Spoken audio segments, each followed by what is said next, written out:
This may or may not become like a segment. We'll see. I found a channel called Tennessee Brando, which seems to be like a left-leaning channel. And he had a video called "Jon Stewart Had a Golden Opportunity and He Blew It." And so I just want to, I'm curious to see what like an ostensibly leftist person, like what their problem was with this. Jon Stewart returned to The Daily Show, and like so many of you, I was super excited about this because for a long time, I've been a huge fan of Jon Stewart. I loved his work on The Daily Show, and I love when Jon Stewart holds people accountable and stands his ground. Some of my favorite clips is of Jon Stewart interviewing somebody and just taking them to task. When he does that, he's great at it. But what did he do on his big return? He just goes out there and he tosses MAGA the bone they've been dying for. And I know a lot of you is going to say, Brando, wait a minute, you're being unfair. Jon Stewart was just pointing out the obvious. We can't deny that Joe Biden does have problems. We can't deny that Joe Biden does have memory lapses. We can't keep ignoring this elephant in the room. I know what all of you are going to say, but hear me out on this one. Jon Stewart went out there and missed a golden opportunity to tell people what was really going on. And he painted a completely inaccurate picture. Hear me out. What he did, he tried to show this like it's a two-sided thing, like that all we have is just two old dudes. That's it. We just got two old dudes. They both can't remember shit, and boy, we're sure screwed come November. He shows Biden's gas. He shows Trump and Trump's kids and all their gas, and then he circles back and he mocks and makes fun of Joe Biden, and he ruthlessly mocks the whole TikTok ad where he said he liked Miss Kelsey because he said she made good chocolate chip cookies. And then he says, I know a lot of Democrats are going to say, but you don't know Biden like we do. And then he played clips of Democrats saying, but Joe Biden is sharp. We work with him every day. And then he circles back and says, then why didn't you film it? Okay, so I think the point he's going to go for here is that Jon Stewart in his return segment didn't focus enough on how Joe Biden is a liberal and Trump is a fascist. So I think that's going to be kind of the bent of this critique. And like, I can kind of see that. The 20-minute long segment was mostly like making fun of the fact that like they're both old and doddering, but I don't get the impression that Jon Stewart was like feeding MAGA with that segment. I think instead he's echoing what a lot of lefties are saying. You know, a lot of leftist folks, you know, liberal and farther left, talk about how Joe Biden might be incapable of being the president over the next 4 years. And that is, I think, a valid critique to have of Joe Biden. And there's a point in Jon Stewart's segment here where he effectively talks about the need to, I mean, frankly, scrutinize the left-leaning candidate in this election. And we need to scrutinize it. We need to scrutinize them specifically because the barbarians, aka the fascists, the Trumps of the world, the MAGA movement, is at the gates. That imagery that Jon is using there is to make clear that if the barbarians get through the gates in this particular case, the empire falls.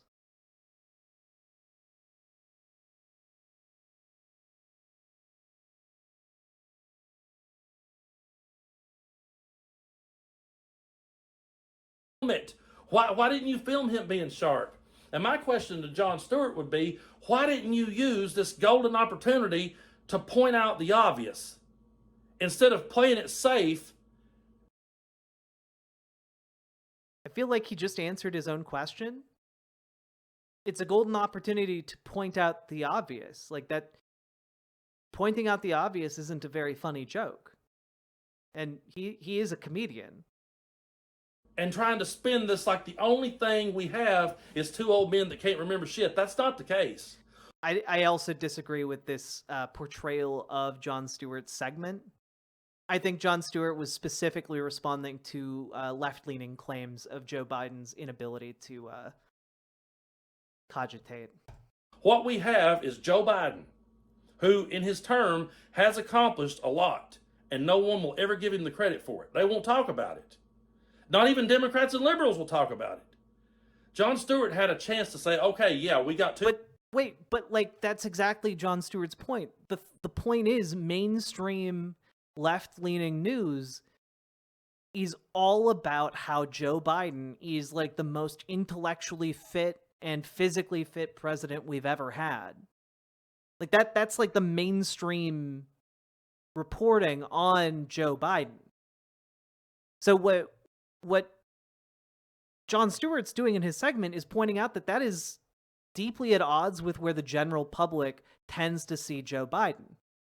And we need to come to terms with that in order to effectively run a political campaign for him. You know, it's not enough to just ignore it. It's not enough to just say, oh, it's not really a problem, when public perception is where it is regarding Joe Biden and his mental state. Like, I saw the recent press conference where he was, trying to defend his memory. And, like, we watched it. You know, you all saw me watch it. And, like, it's not great. It's not good. And I think you can explain away some elements of that as, like, down to him having a stutter, down to him, like, going off script, down to him being emotionally upset. But it still doesn't look good. That's the point. That's the problem.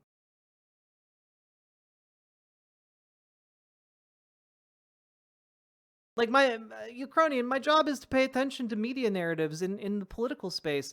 Literally every news story I've seen recently about Joe Biden is like unlisted, like anonymous sources talking about how sharp Joe Biden is. But like, that's not enough. You know? That's not enough. And that's kind of the point of Jon Stewart's segment.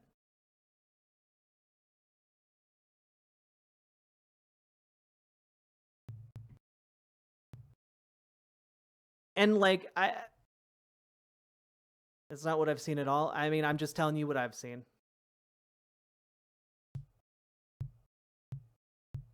I mean, it's clearly a sore spot for his campaign, given that, like, as soon as that report came out, he had to do an emergency press conference.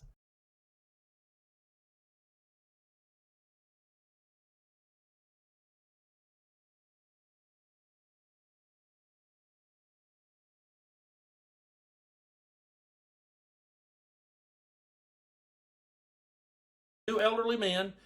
They both slip up, they both screw up, but this guy over here in his first term, he could have talked about the American Rescue Plan. He could have talked about the Inflation Reduction Act. He could have talked about the infrastructure bill.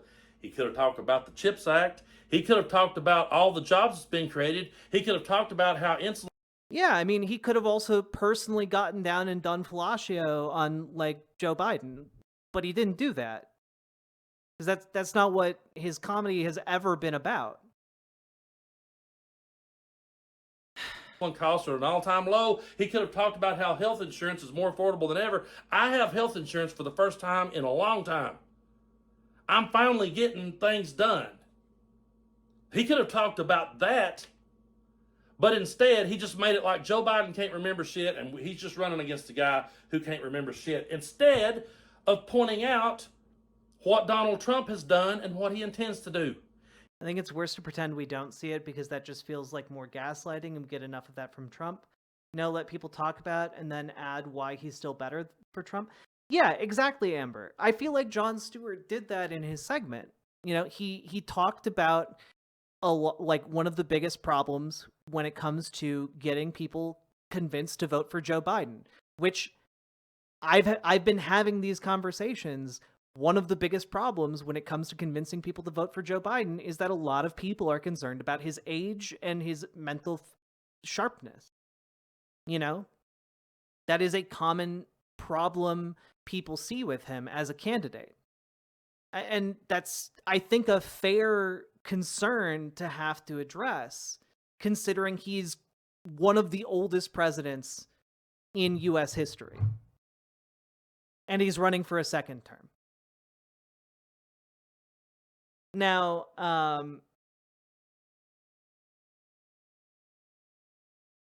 I think that the best way to address this is to talk about that problem, and then to talk about how, yeah, even if this is a problem, we still need to vote for him anyway because of X, Y, and Z.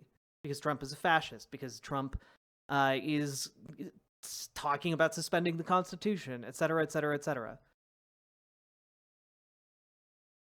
It's valid. I agree, BBB. It is valid to worry about the mental faculty, mental acuity of the commander-in-chief of the strongest military on the planet.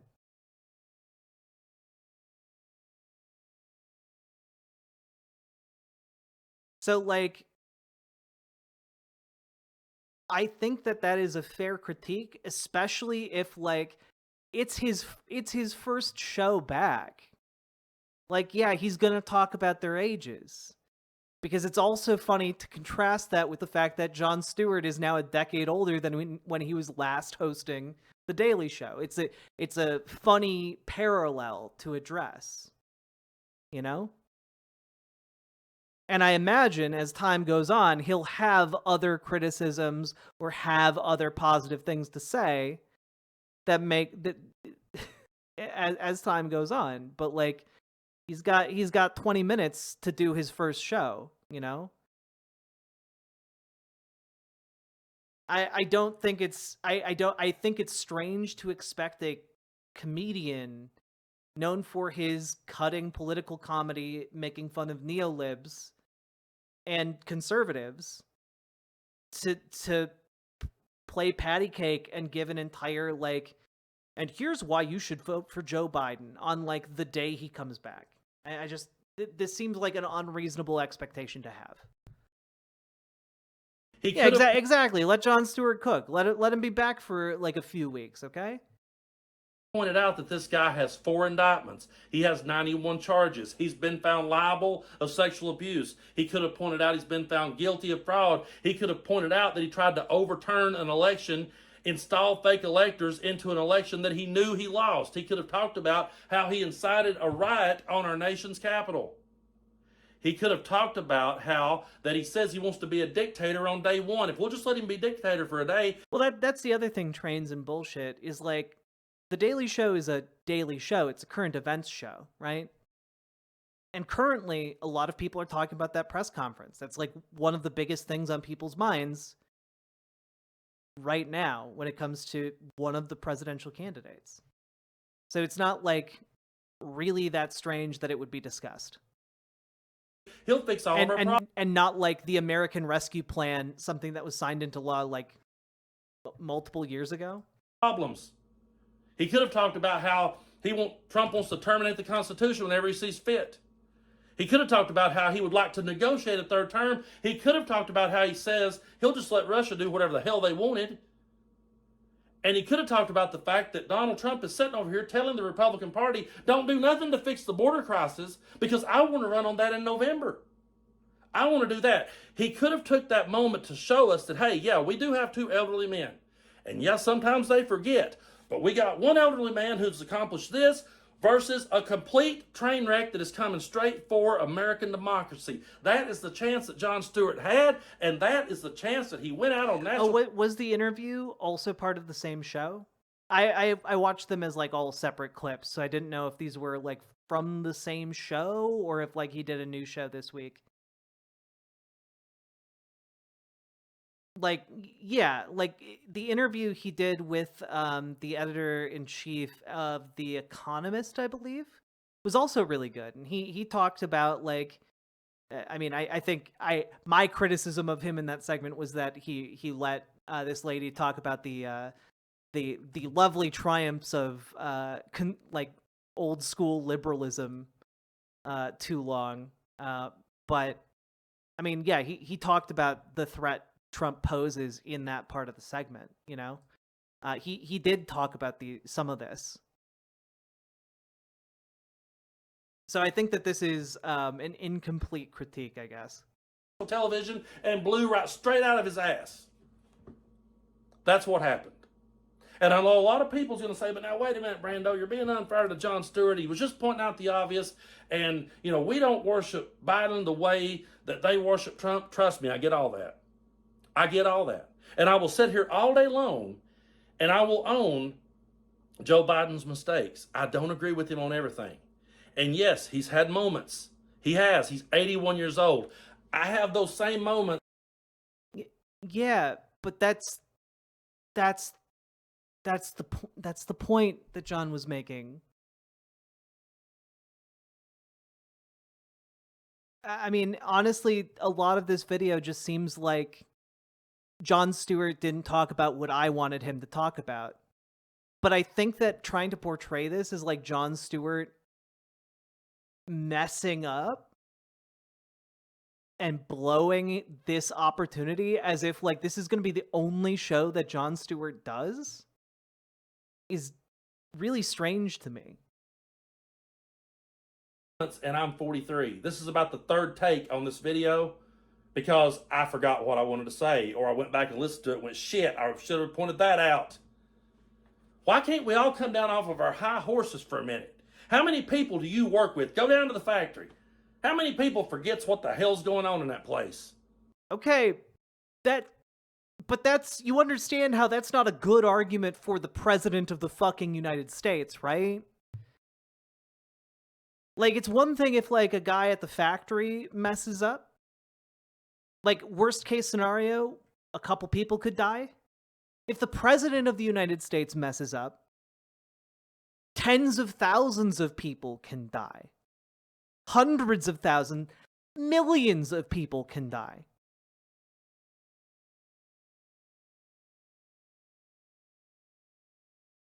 I mean, it's Jon Stewart. Jon Stewart believes in voting for left-leaning politicians. I feel like I don't have... I feel like I shouldn't have to clarify that one of the longest and most successful left-leaning comedians in American history is against fascism and pro voting for the non-fascist left-leaning candidate. But no, he didn't stare directly into the camera and say, vote for Joe Biden. I'm guessing that that's gonna happen closer to the election, because who gives a fuck if someone stares into the camera and says, vote for Joe Biden in February, and the election isn't until November. No one would remember that. You know?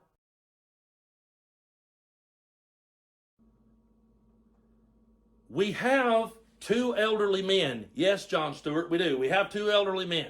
I'll give you that all day long. We have two elderly men who sometimes forgets. I'll give you that all day long. But we have one elderly man who's accomplished all these things that nobody wants to talk about versus a deranged lunatic coming straight for American democracy. So it is not just two old men, just two old dudes, man, we're screwed. I disagree that was the premise of John's entire segment. Like, even if you just took that 20-minute segment on its own, I disagree that his takeaway here is an accurate portrayal of Jon Stewart's jokes and humor throughout that segment. No, that's not what it is. And he blew a golden opportunity to let people know just how serious the situation truly is. I mean, I guess I just disagree.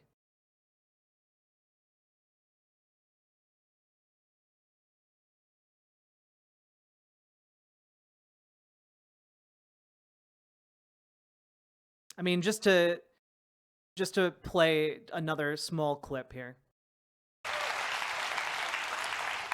We're not suggesting neither man is vibrant, productive, or even capable. But they're both stretching the limits of being able to handle the toughest job in the world. What's crazy is thinking that we're the ones, as voters, who must silence concerns and criticisms. It is the candidate's job to assuage concerns, not the voter's job not to mention them. And look, I'm not trying to be cruel. I didn't want to have to do this on my first date. Come over here.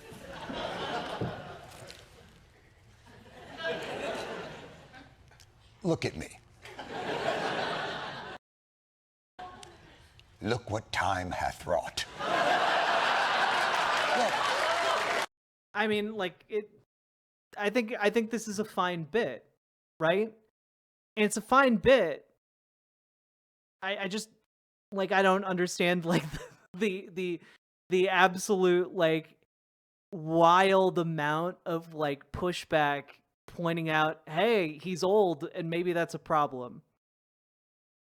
I mean, like for goodness sake, there like a Politico article went up like a week or so ago talking about speculation that Joe Biden is so old that he's going to make it to like the national convention and then like give up his delegates and like retire to it and hand the torch off to a younger candidate, which we all, by the way, we all know that's not going to happen, but like it's telling that it's gotten so far, like this weird denialism about this aspect of his campaign has gotten so far that Politico is writing like essentially fan fiction about how, well, you know, maybe it won't be Biden for the general. Yeah, like it's that's weird. That's deeply weird. So, yeah.